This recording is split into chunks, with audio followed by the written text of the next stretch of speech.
بسم اللہ الرحمن الرحیم۔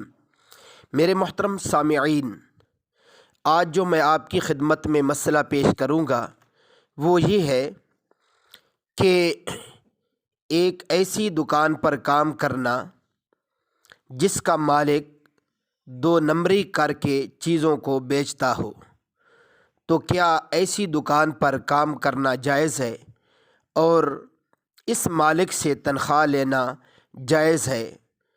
تو میرے محترم سامعین، یہ مسئلہ آپ ذہن میں رکھیں کہ ایسا مالک جو اپنا کاروبار دو نمبری کے طریقے سے کرتا ہو، ایسے مالک کے ہاں کام کرنا بھی ناجائز ہے اور اس کی تنخواہ بھی ناجائز ہے۔ لہٰذا جب اس کی کمائی ساری کی ساری حرام ہے تو اس سے تنخواہ لینا بھی حرام ہوگی، اور افضل یہ ہے کہ اس کے ہاں کام کو چھوڑ دیا جائے اور کسی حلال جگہ اپنی ملازمت اور نوکری تلاش کرنی چاہیے۔ اللہ عمل کرنے کی توفیق عطا فرمائے۔ وآخر دعوانا ان الحمد للہ رب العالمین۔